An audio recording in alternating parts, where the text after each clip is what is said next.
Hello everyone. The only way to fight the adversary of your home is by prayer and fasting. By prayers and fasting. Listen very well. Prayers and fasting is a way of sending God on errand.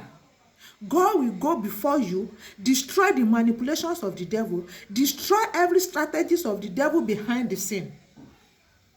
Prayers will make God to make your husband listen to your request. Prayer will open the heart of your husband to hear and understand what you are saying, to see the way you see, to understand your discussion.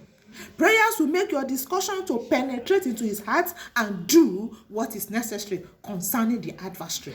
So it is not your responsibility to fight the adversary. What do I mean by adversary? The side chick. Now, for a man to have side chick, girlfriend, extramarital affairs, that man is not in his own sense. It is demonic manipulation. It is not normal, especially believers. It is not normal.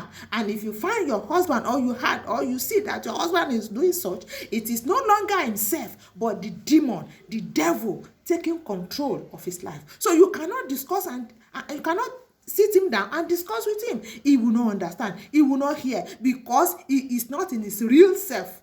So the first thing to do is to go into serious prayers and fasting.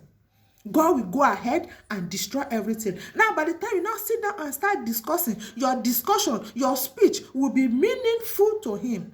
And God will take control. That is the approach that Esther applied.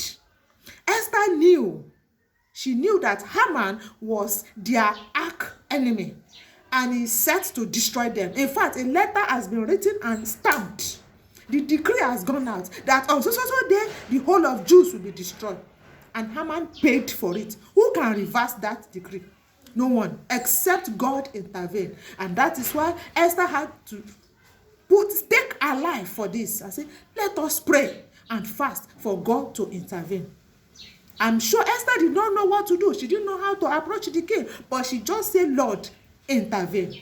And as Esther was approaching the king against the law of the land, the Bible said, and the king had favor upon Esther. The favor of the king fell upon Esther. And the king invited Esther. Not only inviting Esther. When Esther tabled a request, whenever Esther discussed pleasantly, as if she didn't know what was going on, at the end of the day, while Esther was planning on how to table the request, God was already planning, manipulating, pressing button to favor Esther. And I pray, if you start that way, if you pray and fast before you approach that matter, God will fight for you beyond the way you can imagine it, beyond the way you think, and everything will work in favor for you and to the glory of God. So don't fight adversary with your physical strength. Don't fight adversary with your lips. Don't fight adversary on the street. You are more than that. Fight adversary on your knees, and not that girl,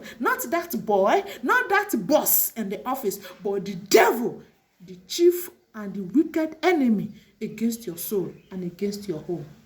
Till I come your way next week, God bless you and God bless your home.